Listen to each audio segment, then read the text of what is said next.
take a look at some more of your questions. So many of you wonder about our trainers. In fact, raise your hand if you ever wanted to be in animal training. Wow, that's a lot. Well, you guys should meet our dedicated team of trainers who interact with our family of whales every single day. You've already met Malin. Malin, who do you have joining you today? Joining me on the main stage are my good friends Luke and Jenny.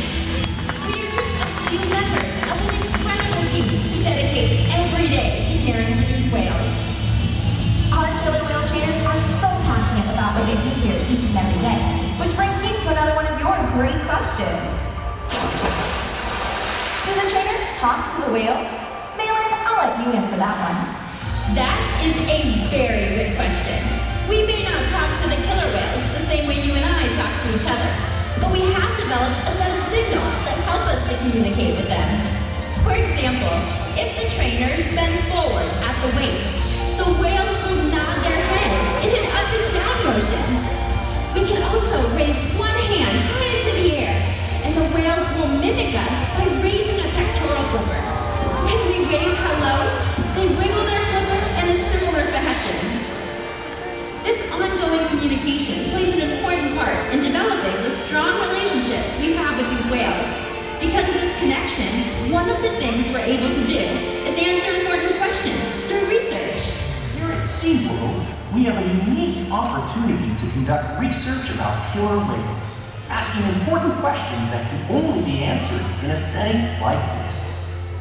So much of what we learn here is being used to help killer whales in the wild. Of course, there are other questions that can only be explored by studying whales in the ocean. By exploring questions both at SeaWorld and in the wild, our combined research gives all of us a better understanding of killer whales and the places they live. And that's what I call working together. Research flowing in both directions. From our parks to the wild and back again. That way, everyone benefits. Wow, those sure are a lot of questions. And believe it or not, we get them every single day. We absolutely do. And to answer your questions, killer whales communicate with one another using all sorts of sounds. Let's take a listen and hear what our whales have to say.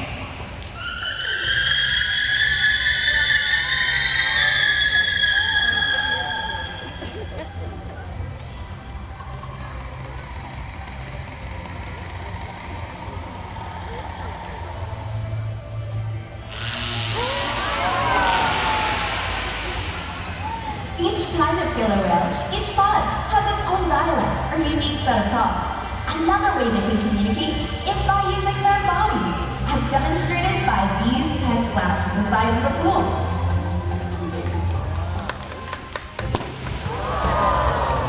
When a whale uses its body to slap the water, it creates a commotion above and below the surface.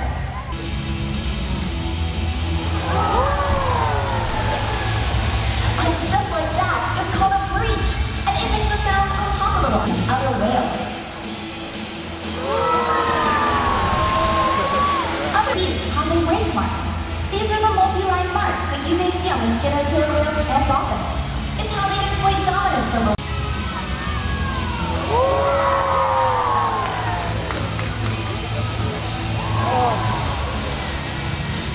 Are going to help us show you how we use signals with the whales.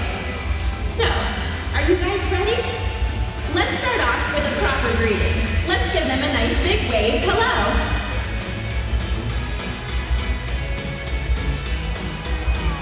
Can you believe it? You're actually communicating with a killer whale. All right, let's try another one. This time, let's see what happens when you spin in a circle.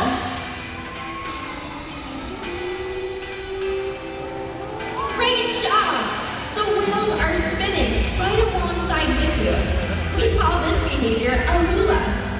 All right, for the last one, let's give the whales the signal I taught you right before the show. Ready? 1, 2, 3.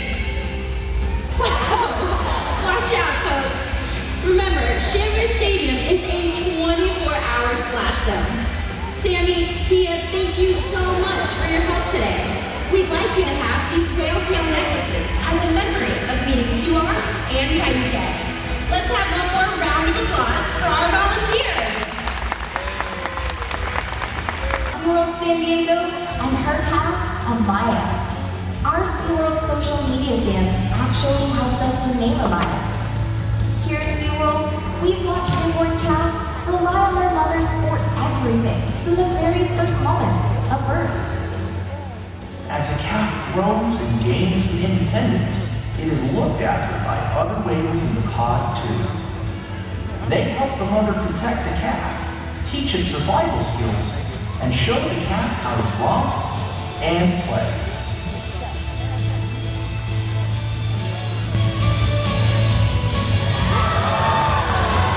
Kamea is joined by her older sister Sakari and her mother Takara.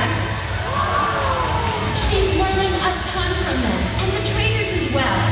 We hope all of you will join us in the future so you can see Way of knowing whether or not a female in the wild was carrying a calf.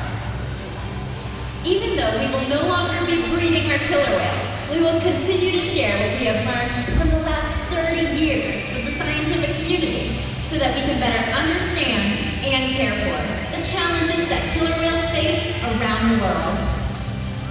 Thank you, Malin, the trainers, and the whales for your incredible contribution towards better understanding these amazing animals. And that brings me to my favorite question from you guys. Who takes care of you, Shamu? I love this question because it gives you a peek into just how much we care about these extraordinary animals. Malin, are the trainers ready? We sure are. The training you see here at SeaWorld is what allows us to take such great care of the animals. Let's take a look on the right side of the pool as Kamea and her mother Takara demonstrate what we call a fluke prison. From this position, we're able to easily access the shallow veins in the tail flukes so that we can draw blood and check their health. On the left side of the pool, Sakari is going to demonstrate a slide-out behavior.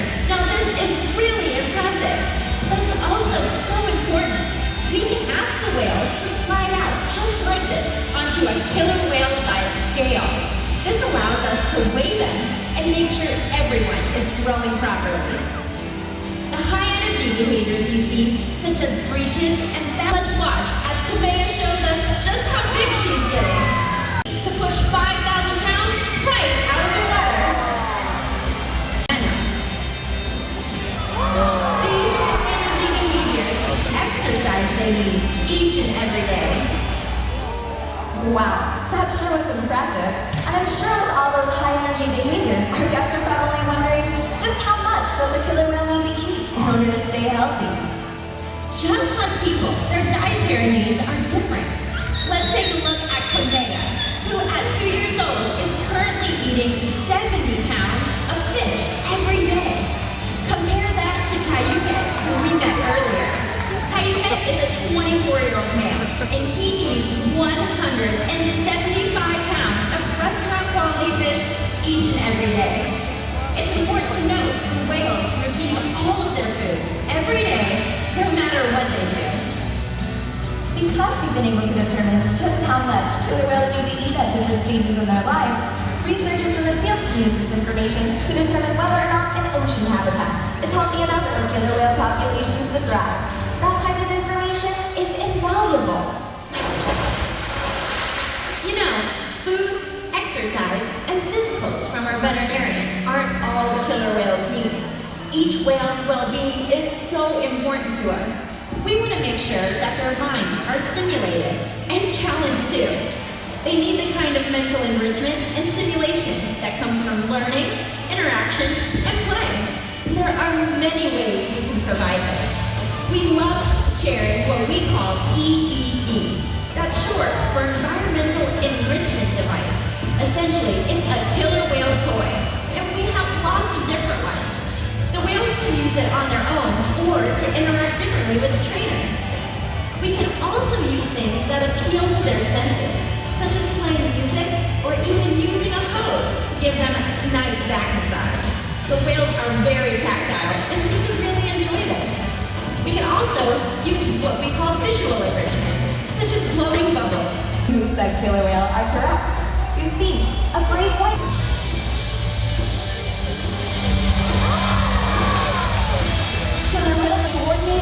collaborate and cooperate. They work together to overcome challenges much bigger than themselves. You know, we have learned a lot from the killer whales about how to overcome challenges our ocean faces.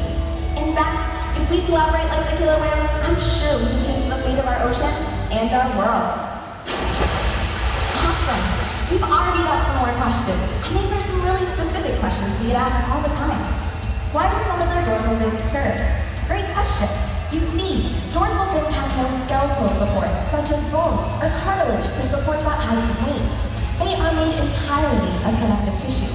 If an animal spends more time at the surface, this tissue may weaken and the fin may bend. We occasionally see this in animals both in the wild and right here at SeaWorld.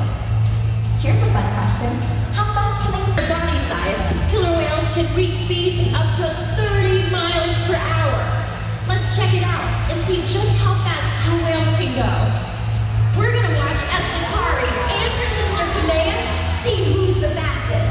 They're using a large part of their body, called the peduncle, to power those tail fins in an up and down motion to power through the water. This helps make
and interact with some of the other animals here at SeaWorld, please visit Discovery Point. Have a great day, everyone!